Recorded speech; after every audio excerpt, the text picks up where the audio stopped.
Welcome to another Client Side Chats. Today we have a very special guest, Brent Knight from Intuitive Safety Solutions out of Edmonds, Washington. Hey, be sure to follow us on our Facebook, LinkedIn, and YouTube and Vimeo channels as well. But Brent, how are you doing this afternoon? I'm doing great, James. How are you?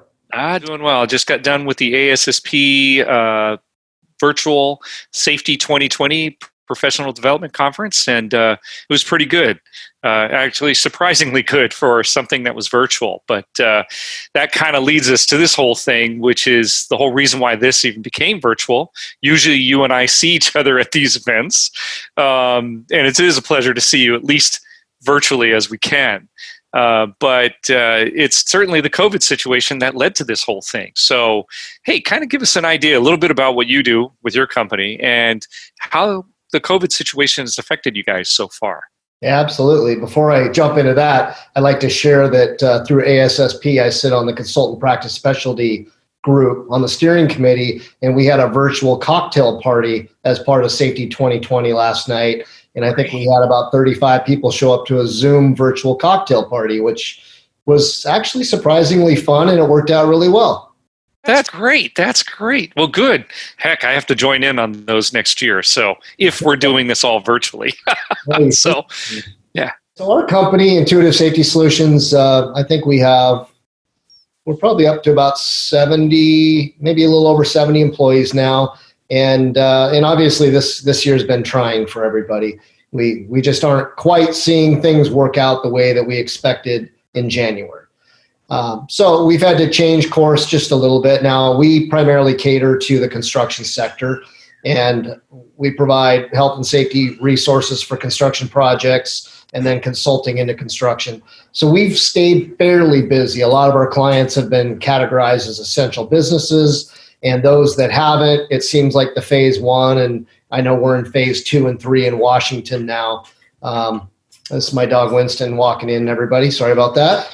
But yeah, we're phasing in, and we're seeing more and more of our projects start back up. So in a way, we've been very, very blessed and very lucky compared to many companies, because we have stayed busy through this, and we've actually seen emerging opportunities. I think the 3 big opportunities is, I think that a lot of companies are doing the right thing for the right reason, and we're really seeing them bolster their health and safety programs during this and going through it into the future. So we've seen a tremendous number of requests from companies who want, maybe they don't have their own safety department, and they call us in, at least in this local area, to come help them out and supplement that. Number 2, the need for COVID supervisors. Different states have different titles or nomenclature when it comes to what that person is, but their job is to screen workers coming in and then manage the compliance with the COVID-19 requirements by the state or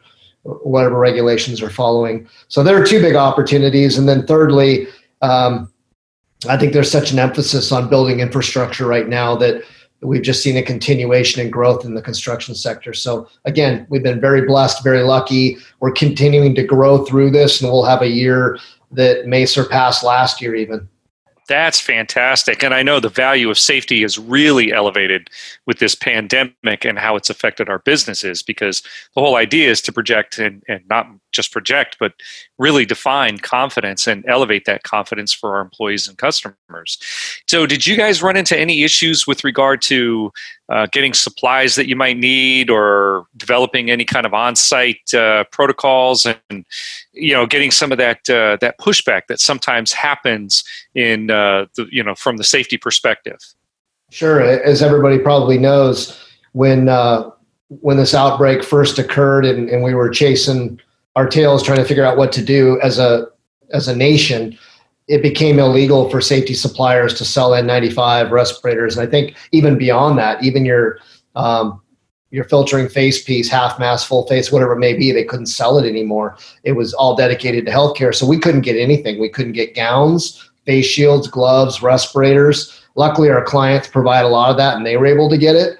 And then eventually we were able to get surgical masks. We actually custom made gaiters or buffs that go around your neck, and we put our logo on them and pictures of wind turbines and tower cranes. And we've been sending those out to the field so people have something to wear. And now things are obviously lightening up. It's getting a lot easier to get supplies, but at first it was tough. Yeah, I can imagine. And but I know safety professionals were pretty good about adapting and being flexible to situations, so that's a good thing. So going forward, what do you see? I know we kind of talked about the three things emerging, but for you guys within your company, keeping people safe, doing this, anything you see on the horizon that could present any challenges or maybe even opportunities? I think the biggest challenge right now is convincing people in general, but workers, that wearing something over their face, their mouth, and their nose is important. So many don't see a use for it. Even safety professionals in our community, people don't agree with it. And the reality is as safety professionals, Infection 101 says, Infection Control 101 tells us that we want to try to contain a virus or an infection first and foremost. So we have to keep it in.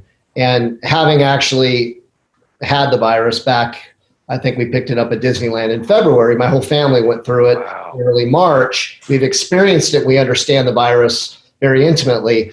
And the reality is the variables in the symptoms from one patient to the next is so significant that it makes infection control and exposure control really, really hard. So I think the biggest challenge that we're facing between now and whenever a vaccine's released, I cross my fingers, pray it'll be by the beginning of the year, is getting workers, especially, you're in LA, it's getting hot. You get into the Gulf Coast, it's hot, it's humid, and you put something on somebody's face, and it makes it hard to work.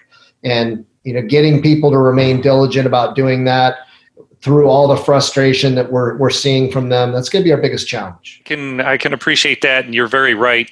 A lot of our clients here that work outdoors, because we're now starting to hit temperatures of 100 degrees or more, which means we're getting into the thick of the summer now.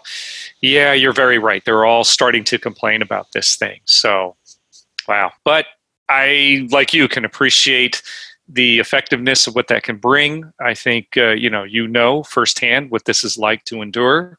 But no, it's been great talking to you, Brent. I really appreciate it today. Let's get you back here in the future and continue our discussions. Does that sound good to you? Appreciate that. Thanks for the opportunity, James. You, Brent. All right. Take care. We'll talk soon. Thanks.